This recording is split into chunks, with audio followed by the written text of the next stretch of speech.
Lytudiep says hello to everyone, wishing everyone a happy new day. A normal day like any other day.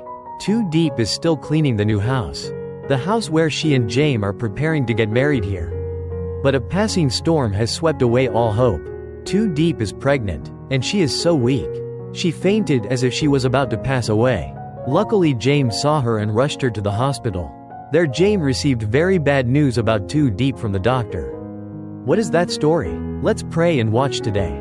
The storm swept across the simple rooftops of a rural village in Phu Tho, Vietnam, bringing with it cold winds and relentless rain that soaked through every leaf and crept under every door.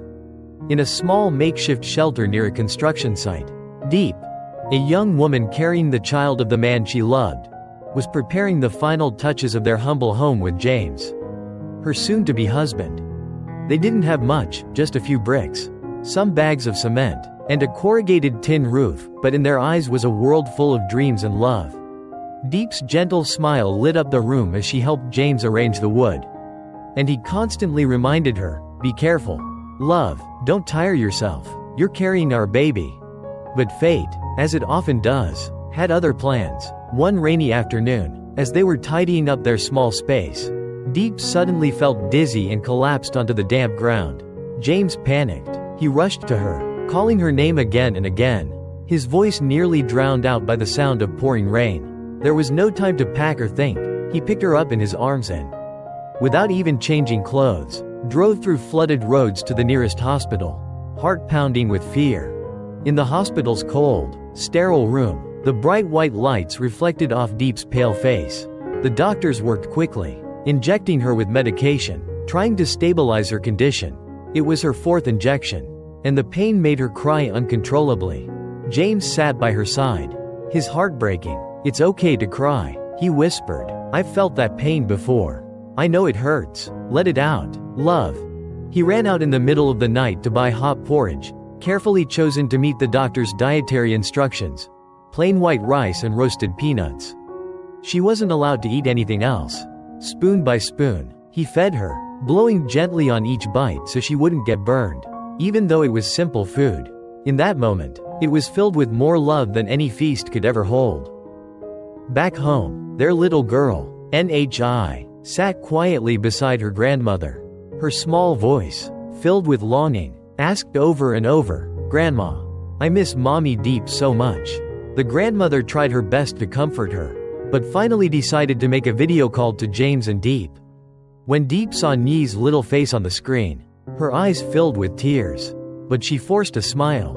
"I miss you too, my love. Mommy will be home in a few days. Okay?" NHI nodded, her hand raised to wave, her face sad but hopeful. That call gave Diep strength, enough to try another spoon of porridge despite the pain. As the night fell deeper, James stayed by Diep's side, gently wiping her forehead, massaging her sore arms and legs.